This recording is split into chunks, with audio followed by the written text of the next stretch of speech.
جی ګرانو کتونکو تاسو ګورئ چې په سوشل میډیا باندې یو ډېر غټ بیان شروع دی. مونږ دا وخت رابطې کوشش کړی و د ذاکر خان سره، هغه زموږ سره په لین دی، هغه سره خبرې کوو. ذاکر خان به دا راته ووایه چې کوم ستاسو خلاف څه خبر چلیږي په سوشل میډیا باندې او یو کس راوچت شوی دی، په تاسو یې څه تور لګولی دي. یو دا چې تاسو قبضه ماپ یې، دویم هغه دا ویلي دي چې تاسو مهاجر یې، دریم هغه ویلي دي چې دا خودسخته صدر دی. نو په دې باره کې تاسو څه وایې او دا مسله څه ده او حقیقت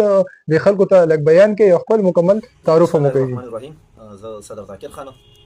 زما ورونه یو څو ورځو نه ما پسې یو ویډیو چلیږي انټرنیشنل منشیات سمګلر د نور زمان طرف نه، هغه ما پسې خبرې کړې دي او تاسو پته ده نن سبا مخالفت ډېر زیات دی، منافقت ډېر زیات دی. هغوی یو څو خبرې ما پسې کړې دي چې یاره ټولو ناول خبره دا کړې ده چې نامنهاد صدر، نو زه چې بالکل نامنهاد صدر نه یم، زه د جنرال صاحب سره تعلق ساتم، تحصیل شاه عالم صدر یم او ښکاره تنظیم دی، یو مضبوط تنظیم دی په پېښور کې. بل چې زه د آیل ټینکر اسوسییشن چې کوم دی د ټول پاکستان ډیپټي جنرال سیکرټري یم. دې نه پس هغه یو بله خبره کړې ده چې وي افغان مهاجر، نو الحمدلله دا زما د نیکه آی ډي کارت دی، دا په 1974 کې جوړ دی او 1924 پیدایش دی او بیا په دې کې تاسو ته موږ منشن کوو د پېښور د شاړن ایډرس دی چې په دې کې بیا دا زما د نیکه د دویم آی ډي کارت دی، دا په 1990 کې جوړ دی. بیا چې ورپسې دا زما د والد صاحب دی، نو دا په 74 کې جوړ دی، 1954 زما د والد صاحب پیدایش دی، دا مې د والد صاحب آی ډي کارت ان شاء الله بیا په دې کې منشن کوو. الحمدلله زموږ داسې یو تاریخ دی چې داسې د دې منشیات د دې سمګلر د دې نور زمان د پلار باندې داسې تاریخ نه دی، دا کوم تاریخ چې الحمدلله زموږ دی. بیا چې چونکې زه پراپرټۍ سره تعلق ساتم د ټول پېښور ته پته ده چې الحمدلله د 1997 نه موږ د کنسټرکشن دا کار کوو، کورونه جوړو، خرڅوو، واړه واړه پلټینګونه کوو خپل وس مطابق. الحمدلله څوک به ثابته نه کړي داسې چې موږ یو غلط ځای اخیستی یا خرڅ کړی یا یو قبضه. د چې په دې بخشو کې ما یو کور اخیستی دی په 10/5 په 2023 کې او په خپله پراپرټي کې مې نه دی اخیستی، په دلزاکو روډ جانګل نامي ډېر یو نامي ګرامي سړی دی او الحمدلله د هغه په شان روغ کاروبار په ټول پېښور کې څوک نه کوي. د هغه په پراپرټۍ کې ما یو سودا کړې وه، د بخشو د کور 2 مرلې کور دی، دا په دې سټاپ مې سودا کړې ده، په 1 کروڑ 5 باندې ما دا کور اخیستی دی. 3 لک روپۍ مې په موقع باندې ټوکن ورکړی او 47 لک روپۍ هغه ویډیو په دې کې بیا موږ منشن کړو چې ما یې قبضه راکوله. 47 لک روپۍ مې په هغه ټایم ورکړي دي، 29 لک روپۍ بیا په قبضه باندې، 29 لک روپۍ ما په دې مختارنامه باندې ورکړي دي. دا چې ما ته بیا د هغې نه پس دا مختارنامه وشوه، زما په نوم مختارنامه ده. د مختارنامې نه پس چې کوم دي د نور زمان نامي سړی، دا کوم چې عرف لندني او په شرابي باندې یادېږي، دا چې کوم دی ما باندې اوازونه شروع کړل او چې دا کور چې کوم دی ما سره انتقال دی، دا په ما خرڅ شوی دی. زه چې لاړم عدالت ته او په عدالت کې چې ما چې د چا نه کور اخیستی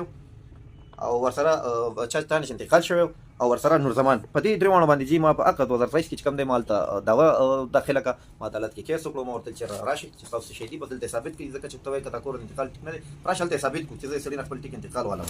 د هغې نه پس چې د تنګ تنګول کول په ریکارډ باندې دا خبره ده چې د اعزاز په وخت کې دوی باندې یو روزنامچه شوې ده چې ټوپکو سره دوی راغلي. د هغې نه پس د پېښور نور داسې نامي ګرامي دغه بدماشان چې هغه په موقع په پېښور کې شته نه، هغوی په دغه باندې بیا د سرتاج خان د تېر شوي پیریډ کې تقریبا 9 میاشتې مخکې بیا دوی په دې کور باندې راغلي وو، سره د ټوپکو روزنامچه بالکل په ریکارډ په تاڼه کې پرته ده. د ما پسې خبره کړې چې زه د پېښور بدماشان پېژنم، دا چې د پېښور بدماشان پېژني او د پېښور بدماشان ما پسې راوستي دي، دا روزنامچې په دې خزانه په دې تاڼه کې پرتې دي. د هغې نه پس چې په تاڼه کې د ده طرف نه جرګمار رالل، د ده طرف نه یو جرګه جوړه شوه چې په هغې کې د پېښور ډېر تکړه او ډېر ښه جرګمار وو. د ده طرف نه چې په هغه جرګه کې یو حاجي حسین الله صاحب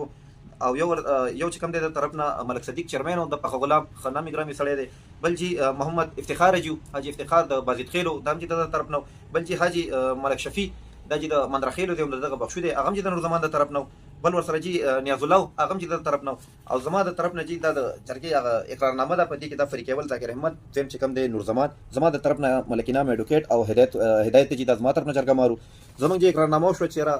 ډاکومنټس خپل مام کې غوښتل، دم کې غوښتل، جرګې له واک ورکړو. د واک او د دې هر څه نه پس بیا جرګې چې کوم دی دا راضینامه وکړه، جرګې چې کوم دی دا راضینامه وکړه. په دې راضینامه کې چې عمدقه دا ټول مشران پکې دي، د ټولو مشرانو دستخط سلونه پکې شته، دغه ټول مشران چې کوم دی موجود دي، الحمدلله الله پاک دې روغ او جوړ ساتي. د دې نه علاوه هم چې ټول مشرانو سره کانټیکټ هم کولی شي، مشرانو نه پوښتنه هم کولی شي او انشاءالله العزیز زه به یو پیره بیا د دې مشرانو نه یو ویډیو جوړوم او بیا به یو پیره شیر کوم، دغه وضاحت به کوم، ځکه چې موږ خو لګي افلاحي کارونه کوو، خدمت کوو د دې کلي. څنګه چې تاسو ټولو پته ده چې سپورټ سره تعلق ساتم، موږ خدمت کوو، بلخصوص د منشیات خلاف موږ لګیو، یو جهاد کوو په ټولو علاقو. دا یو ریکارډ خبره ده، موږ سپورټ سامانونه تقسیم کړي دي، دا یو مهم چلو، چونکې دغه انټرنیشنل سمګلر موږ خو د دې خلاف یو، نو دې سره نور څه چاره نشته چې اوس په دې طرف په موږ باندې راتاویږي او موږ باندې دا ناجایزه تاویږي، بار بار هم چې بلیک میل کوي. زه چې د پېښور د ټولو افسرانو نه دا عاجزانه یو درخواست کوم هغوی ته چې دا نور زمان دې راوغواړي چې زه ورسره په تاړم کېنم، زه ورسره بیا هم په عدالت هم کېنم، زه ورسره په جرګه هم کېنم، چې کوم ځای کې چې زه د پړتم بالکل چې زه د کور به هم ورته پرېږدم او زه به له 1 کروڑ روپۍ هرجانه هم ورکړم چې، او که داسې نه وي نو بیا زما د بدنامولو کوشش کوي، نو د دې فوري طور باندې روکتام وشي. او د دې نه علاوه چې ما ته داسې قسمه سنګین دمکیانې بار بار ملاویږي چې هغه بالکل ما سره په موبایل کې کې دغه ویډیوز دغه میسیجز دغه اس ام اس ټول ما سره پر ریکارډ دي. دا چې کوم خبرې کوم ان شاء الله العزیز دا ټول به دا په ریکارډ دي، دا به خیمه هر چاته خو دې شمه ما ته زما د دفتر ویډیوګانې جوړې شوې دي، هغه ما ته لګلې شوې دي او ډېر سنگین دمکیانې ما ته ملو شوې دي. که ما ته هر قسمه نقصان د چا د طرف نه مو رسېدو نو زما ذمہوار زما او دا اوس نه دا زما په نور زمان دا ځکه چې زما هیڅ سره